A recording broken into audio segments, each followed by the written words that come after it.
Hi!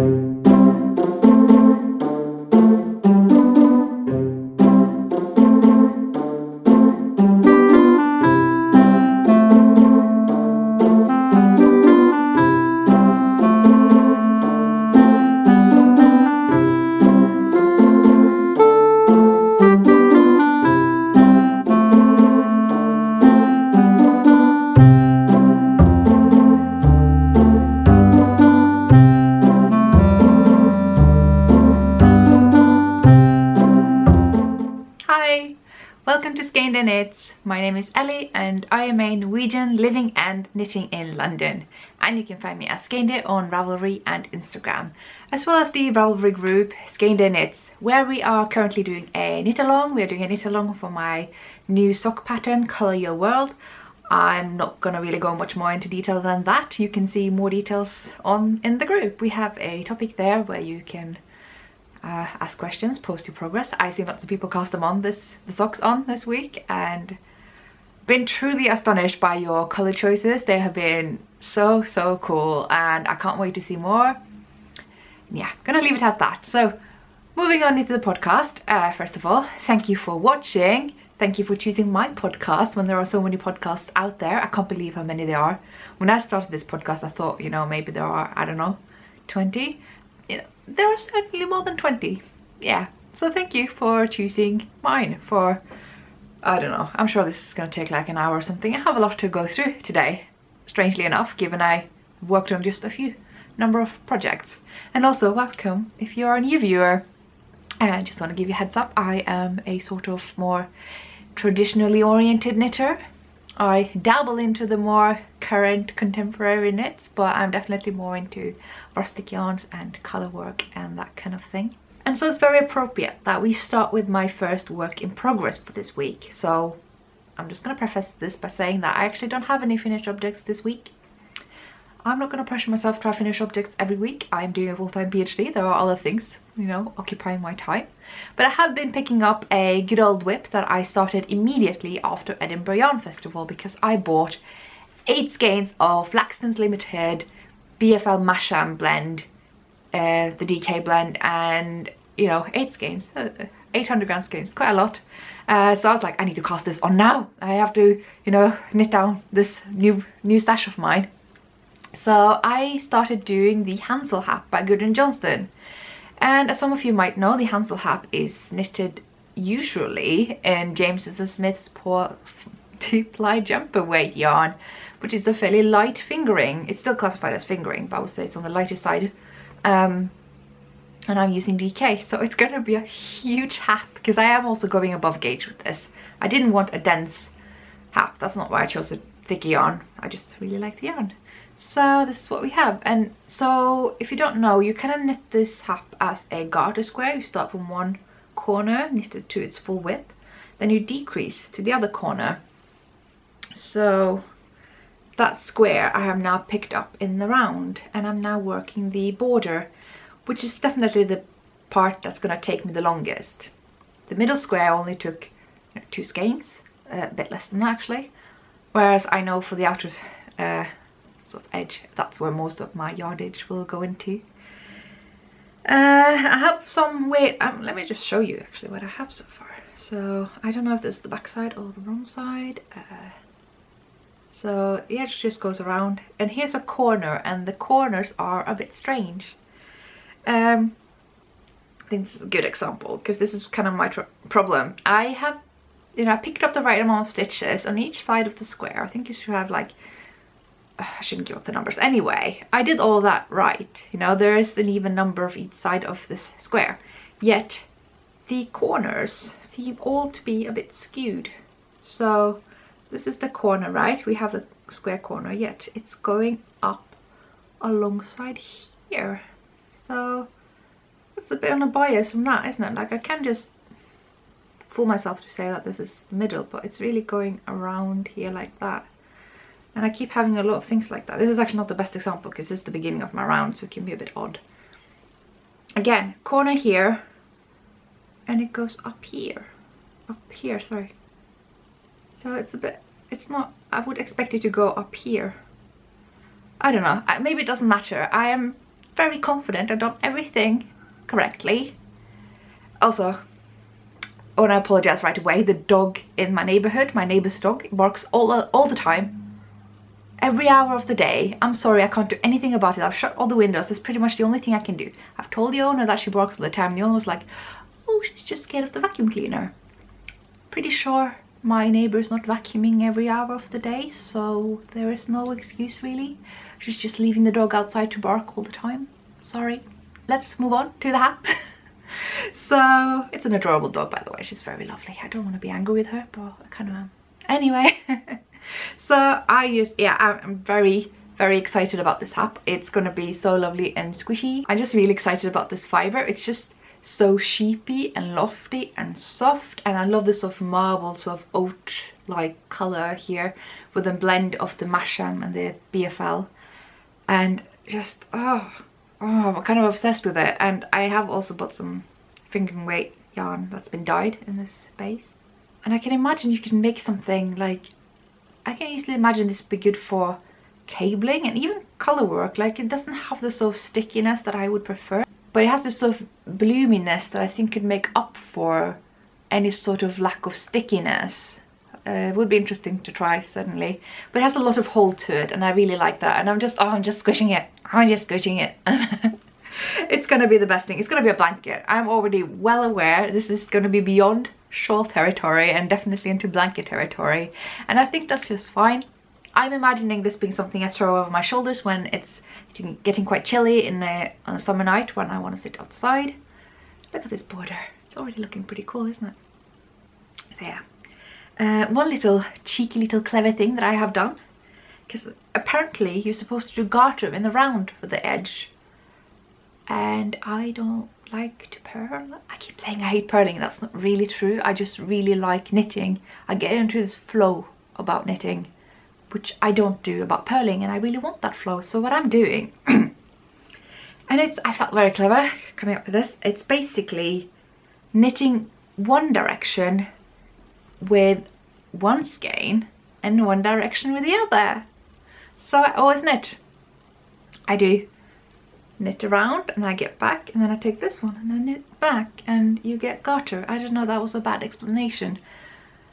I'm sure you can Google this and find like ways to avoid purling in the garter in the round or something, and they will tell you better details than what I just did. But yeah, it's really as easy as it sounds. And I decided, instead of putting off knitting this, because that's kind of what I've been doing so far, I had been putting off knitting it because I wanted to dye some of the skeins I got so that I can have different colors of the edge. But I am not a dyer. I have never dyed anything, so I don't know if I want to dye yarn for a work in progress. Seems a bit risky. I mean, now would be the time because I'm going to Wonderwool where Laxton Limited will be. So, but I decided, you know what? I think it's going to be gorgeous in just one color. It will be sort of very elegant and kind of angelic looking, and yeah, I think it'll be good. I had a little Google of the Hansel hat, and I did find some that have knitted it in just a natural color, and it looked amazing. So I am all about that. And you know what? I don't think this is going to be my last hat. So there'll be a time where I can play around with colors, but for now this is my work in progress, and I'm using needle 6, so you know, it's kind of flying by really. I just picked up this edge yesterday, and I did lots of things besides knitting yesterday, and look how far I got. Given the number of stitches, I would say that's quite far. So yeah, happy to have picked up this whip again. Another work in progress that I have been working a lot on this week is my Miss Rachel's yoke, which is the sweater design by Kate Davis, which I am turning into a top-down cardigan. And for those of you who don't know, I am knitting it in Reuma Finul garn. This is the one skein I have left for the initial batch that I had bought, but I did actually buy more skeins because I did quickly realize that I would be running out. I think the meter edge estimation in the pattern may be a bit off. I don't know, it could be something to do with how I'm knitting it. But yeah, I would maybe get an extra skein just in case. Maybe I changed the size I was going to knit after I bought the yarn. I don't know. Anyway, let's have a look at what I made. So as some of you might remember, I was making the sleeves last time and they are finished. So I'm just going to do this. Yay, sleeves! So, and I'm well down on the body. I don't know why, but I do the body way quicker than I do the sleeves, even though it probably has more stitches. And I'm doing the sleeves on 9-inch circulars, so, or I kind of go from 40 centimeter to 30 centimeter to 20 centimeter needles, or 23 rather, to be honest, as they get more narrow, and eventually I magic loop the cuffs. It's looking a bit, the sleeves are a bit baggy. I've tried this on and they look a bit baggy, and I also feel like I knitted too far down here before dividing into sleeve and body, kind of like I did on this cardigan, and I find it super comfortable, but it looks a bit funny, especially when I do this and it's like just this big sort of gap here, and it's just, it's odd. I should stop doing that and just deal with the fact that I'm a sweaty mess. So this is what we have so far, and I have done some decreases for the back. Actually, I kind of want to show you that. It might be a bit funny because now we got a lot fewer stitches at the back than I was planning, so I might have to rapidly increase again. I don't know, you can't see anything when I'm doing the decreases, but basically there's a strand of decreases here, and there's one here, and the same thing on this side and here. So it's kind of getting this kind of triangle towards the back, but I'm not going all the way down because then I wouldn't have any stitches for my back left.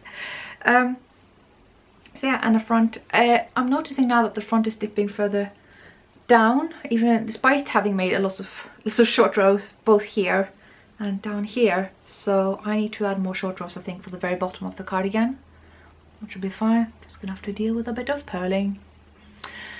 So yeah, you can see the steek here. I talked about this last time. I've just added an extra 7 stitches. I keep saying 6, but no, it's 7. 2 purl stitches and 5 knitted in the middle. So I'm gonna cut through. I'm not gonna use any crochet edge or sewing machine. I also talked about that last time. I feel very confident in just knitting into rustic yarns. Yeah, I don't really have much to add besides just having finished the sleeves and being well on my way on the body. And given that it's going to be cropped, you know, I think we are getting close to finishing. I am kind of having this mental goal of finishing within a month, because if I do, then I can enter it to the cardigan or the Kofte knit along that Nordic Stitches and Arctic Knitting are doing. I already submitted to it once, but you know me and these cardigans, I can knit them forever. So it only makes sense that I submit to, I think I can do that, yeah. And it lives in my very little autumn bag. Now I have a bit of a UFO to talk about. So this is a UFO that will be sent to the frog pond, but not because I don't want to knit it, and I do want to knit it in this yarn for the time being. I have been thinking about Holst Supersoft, and it's a yarn I've always been fond of. It's super cheap. If you want a soft but sort of rusticy, nice 2-ply, non-superwash sheep wool yarn, I think you should really look into Holst Supersoft. So you get this, I think they have like, I want to say 270 or 250, something between there per 50 gram. So that's the meters per 50 gram cake. So there's a lot of yarns in cakes, and it's so noisy. Every time I'm recording here, there's always some kind of noise. Yet as soon as I finish recording, it's dead quiet. I don't know why. I should maybe change my recording schedule. Who knew Wednesday mornings would be that noisy? Anyway, Holst Supersoft. I think it's great.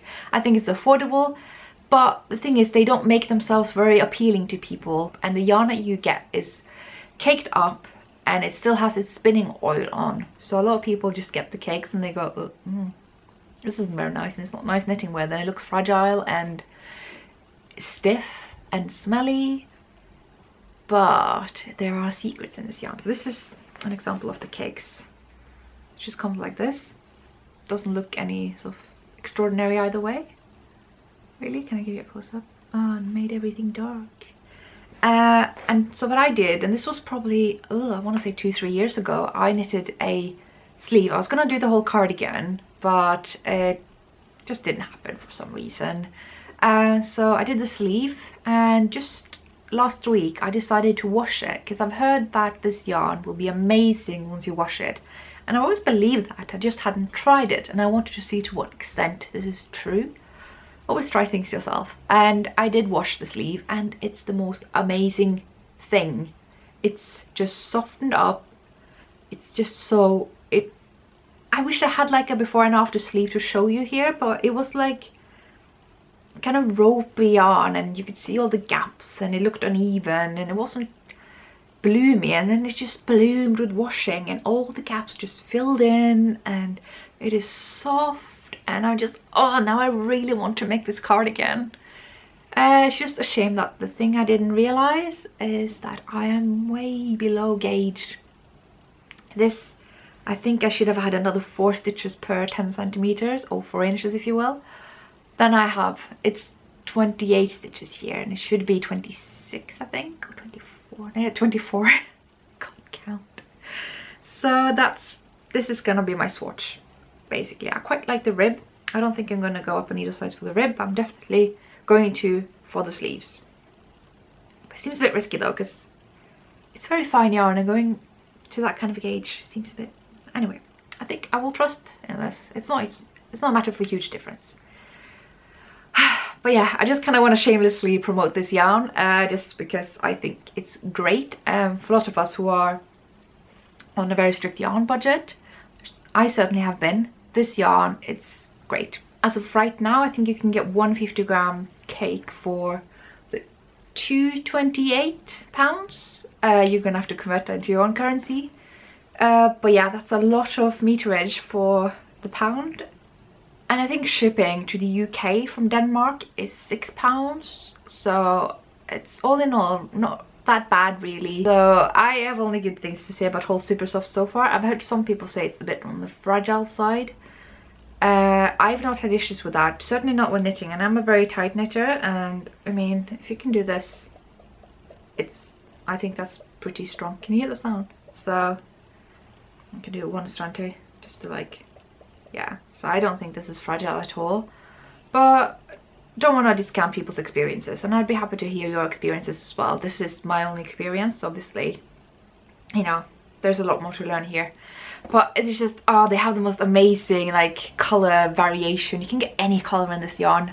I even got shade cards of theirs. Sorry, I sound like I'm being bought by them. I really haven't been. I'm just really enthusiastic about it. So look at all those colors.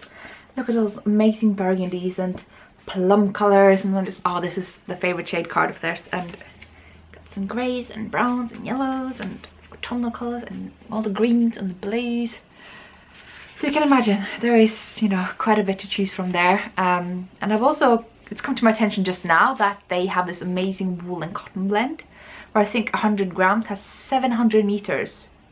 So I'm thinking I can hold that double, maybe a light grey and a medium grey, or a dark grey and a medium grey or something, and do a very simple raglan that I could wear when it's not super cold. Just I want to be a bit warm and have a homemade sweater rather than my H&M acrylics. Even though they're fine, I just sweat like a pig in them. So that's something I really want to do. But I mean, I got a lot of yarn already, so I don't know, should I order this or should I not?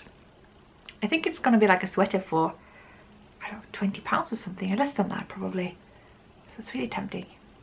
Anyway, and whilst we're trying to ignore the awful noise coming from the outside because someone thought today is a great day to cut the grass, I just want to boast about myself that I have not bought anything yarny related this week. Nothing. There's nothing for acquisitions this week whatsoever. I've been good. And I have planned 2 yarn purchasing days this week already. So I know tomorrow and Thursday I'm going to go to Loop and I'm going to buy some Brooklyn tweed. We're going to give it a go. We'll see how I feel about, you know, it's amazing loftiness and amazing meterage and the breakage some people report, and I will let you know how I find it. And I am also going to Wonderwool on Sunday, which I've said repeatedly. Let's be real, I'm gonna buy yarn there. I have lately gotten into the mindset that I really want to knit from stash. Like, I have this feeling that if I buy yarn, that will mean that, and this is true, it's not a feeling, like if I buy yarn I will be less likely to knit from my stash. And I want to knit from my stash. I love my stash. I want to knit every yarn I have in my stash. It's my stash. So having that motivation, I think, will contain me a bit at Wonderwool relative to Edinburgh. I have so many things I want to get through, and so if I buy a skein, you know, that will just mean that it will take even longer until I get to everything. But the yarns I have in mind now is certainly more from Cast-ons, if they're still going to be that awesome and cheap, and there will also be some John Arbon yarn there, so I'm going to look into their Exmoor sock yarn. because I like a good rustic sock yarn.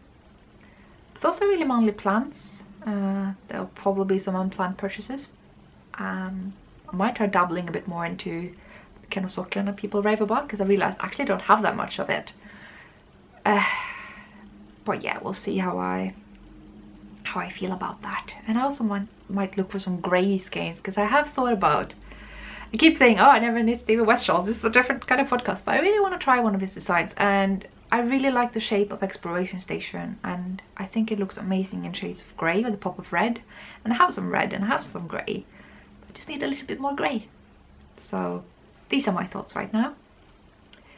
Other things I have done this week is knitting little swatches. So I am thinking about hosting some more classes in London, and this is not going to be the usual sort of traditional focus that I have done until now. I have been wanting to do simple one-off classes on techniques. I am very much sort of overly focused on techniques and the tiny little details in knitting, and I like choosing the perfect cast on and bind off methods for different types of garments. And so I've now been swatching the 6 go-to cast on methods and the 6 go-to bind off methods that I keep coming back to. There are 6 of each. I don't know why it's the same number, it just so happens to be. I would love to learn more, and I have a few on my list that I want to dabble into. But these are the 6 of each that I am confident in teaching to others, and I know the difference of pros and cons of each. And I thought I'd just show you what I have made. These all live in my little moving pouch. So this one I really like. It's a tubular swatch, so it has the tubular cast on, which I use a provisional strand. It can be a bit flary. I think if you do the Italian tubular cast on, it flares a bit less, but I actually haven't tried it, you know. These things can be a bit individual, so you can tell it flares more than a sewn bind off, which is sewn. It's a sewn tubular bind off. I think that's the only tubular bind off that exists. So that's kind of the pros and cons. If you knit a much bigger swatch than what I've done, this difference is less noticeable. And you could also do the tubular bind cast on in just a small needle size and bind off a bit loosely when you sew it. But yeah, this is one nice little example there. What I'm also trying to teach people is that the sort of the conventional long tail cast on is kind of rubbish. I don't think it's very good. It's very rigid. You know, you can see it kind of gathers. I don't know if you can see it, but it sort of, yeah, gathers at the bottom. It does the opposite of flaring. And also the traditional bind off, it's very rigid. So this is just a very rigid swatch. And you can tell how much smaller it is than the other swatch I did, which I used the old Norwegian cast on and the, what's it called? Elastic bind off. So this swatch has the same number of stitches, yet it is quite a bit smaller just because of that. So I think if you kind of want to see the full sort of extent of your stitches and your gauge, it's good to have a more flexible but not too flary cast on. And the old Norwegian cast on is just that. It has a lot of elasticity, but it doesn't gather too much and it doesn't flare too much. And the elastic bind off is also known as, I think, lace bind off. It's usually recommended for lace bind offs because it can open your lace quite a bit and has a bit of flexibility. It can flare a little as well. I really have yet to find the perfect bind off one that mirrors the old Norwegian cast on. That would be amazing. I also have a sample of the, what's it called, the backwards loop cast on and the suspended bind off. I quite like the suspended bind off. It's basically like the traditional bind off, but you kind of hold off dropping the yarn over until you knit the next stitch. And the backwards loop cast on, it's kind of, it's not super rigid, but a little bit, and it's good for having buttonholes, thumb holes, that kind of thing, just working a cast on in the middle of your work. So that's a swatch for that. I'm very sorry they are so tiny you can't really see anything, but hopefully what I'm telling you will inform you a little bit. I have also done this provisional crochet cast on. So you basically work a crochet edge and you pick up the stitches into the back loops. There are great videos of all these techniques online. I'm not going to show you any techniques because I'm rubbish at making tutorial videos. That's something I want to get better at, but for now we're just going to be yapping. So I just left the sort of bind off stitches on a scrap yarn instead, just to show people that you can knit from both ends of this. Same thing I did with the provisional cast on. So you've got both stitches. You got live stitches from both ends of your work, which I think is really cool, and this is how I work a lot of my sweaters, because you can work from both ends. You don't need to decide between top down or bottom up. And so here we have Judy's magic cast on and Jenny's surprisingly stretchy bind off, and I just put them in the same project because it's really kind of important to keep these like separate in your mind. So I just kind of have to practice myself not confusing Jenny and Judy's with each other. And so yeah, the magical cast on is good for toe-up socks. You can just start the toe this way, and the surprisingly stretchy bind off is good for the end of the sock, because that's when you do the rib and you want something elastic but kind of gathered for the end. It flares a little though, I wish it wouldn't do that. But I think the best way of avoiding flaring is actually to pull the yarn over before you pull the stitch over. Hope that made sense. And lastly, I have done the Kitchener stitch and the 3 needle bind off, and kind of giving you people the opportunity to see how they differ.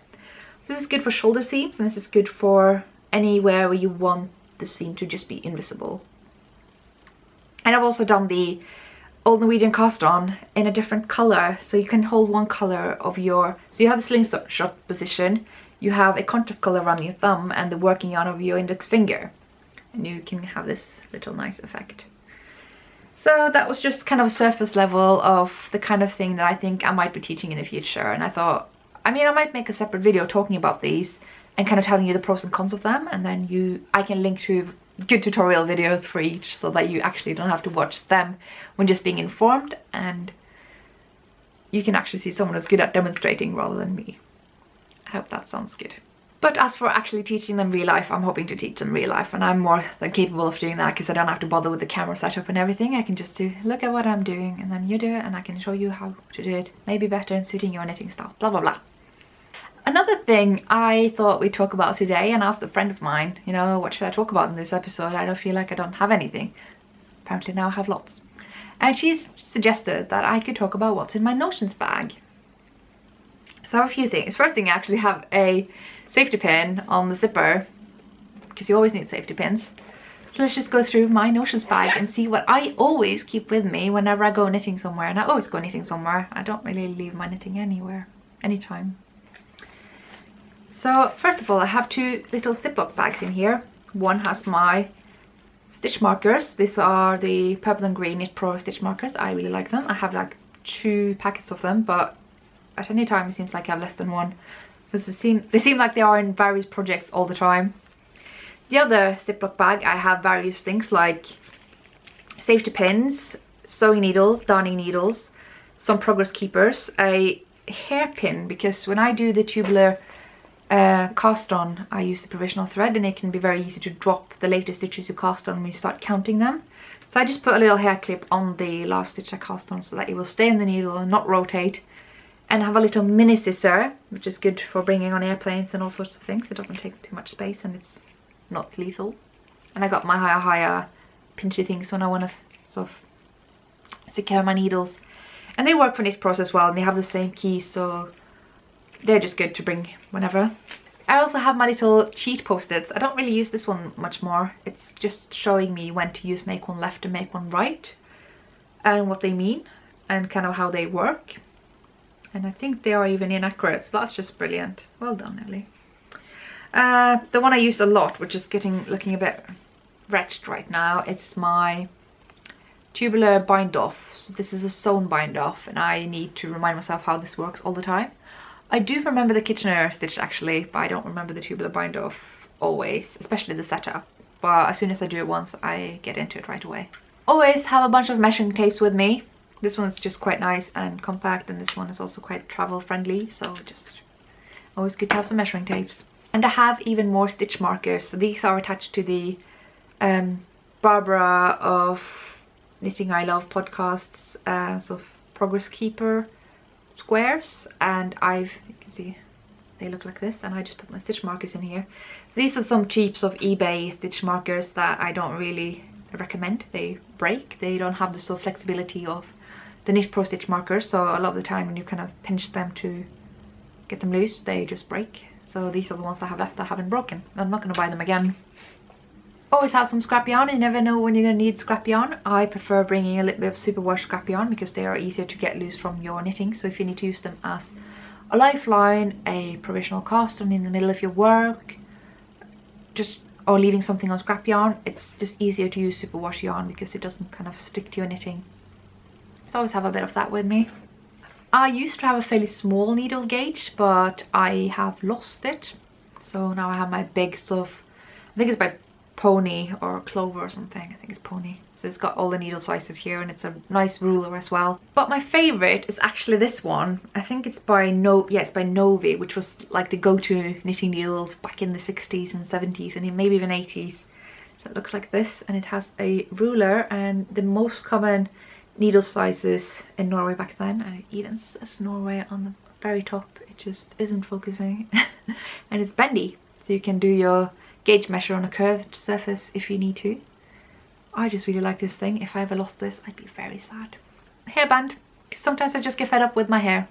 And this is my crochet hook MacGyver set, in case you need to pick up some stitches, or you've dropped a stitch, you know, you need to actually drop a stitch to fix something further below in your work. These have, I think, metric size, there are 4mm, 5mm and 3mm. So it's a good range, and they don't take up that much space. And these are just a collection of Knit Pro cable stoppers and some of the keys that you use to kind of make sure the needles stay on the cables, the interchangeable ones. Just always good to have. I used to bring all my Knit Pro cables into my notions bag, but lately I'm just not knitting that much with them, which is kind of silly because I have many. So I just find it okay to have them in my interchangeable needle bag. I also keep an empty Ziploc bag because sometimes you just need another Ziploc bag. So yeah, that was my notions bag. So do you keep any of these things, or are there any things that you kind of found that you actually didn't need even though you brought it all the time? Or is there anything handy that you always bring along in your notions bag that I maybe haven't thought of? Just leave a comment about that if you want. So I got a question the other episode about what kind of needles I use, and it's been a long time since I talked about what kind of needles I knit with. I did show off the news of interchangeable needle bag that I got, but obviously you saw a lot of the needles that I use. And I also have my, you know, circular needle toiletry bag, and I have my high interchangeables. So I thought I'd talk about them and kind of when I use what kind of needle. And generally I almost exclusively use circular needles. I use circular interchangeables and I use circular fixed needles, and if I can avoid DPNs and magic loop and straight needles, I will. So if I'm knitting back and forth, I will still be using circular needles. Although there is one exception. I'm now using my sort of panda stoppers here on my hayas because I'm doing a lace repeat over some fairly short rows. But that's really the only exception. So that's a whip we haven't touched this week. So yeah, I mean, even when I made those sleeves for my Miss Rachel's yoke, I used, you know, 40cm needles, and I changed to 30cm needles, and eventually I was down to 9-inch, and I did the rib on magic loop. As far as like brand and material, I really almost exclusively knit metal needles. I don't really get on with wooden needles. Main reason is that I have a habit of breaking them. I just knit very tight, so they can actually be a bit rough on getting the stitches across the needles.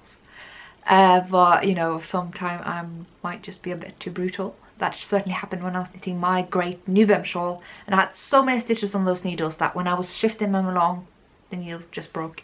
And I was sitting on the tube on the way back from the airport, and that was a bit annoying. So I still like wooden needles and the occasions when I would use them. Let me just show you the ones I have. But yeah, the occasion when I would use them is when I'm a bit unsure about my gauge. So if I'm like, oh, should I use needle size 4 or 4.5? I think I should use 4, but I wonder if it's going to be a bit too tight. Then it's actually a good chance for me to use a wooden size 4, because the thing is, usually, not always, but usually you can knit a little bit looser with wooden needles. It just kind of happens with your gauge. I don't know why. It's just a very common effect for a lot of people. So I just want to show you my wooden needles. They are at the very bottom here.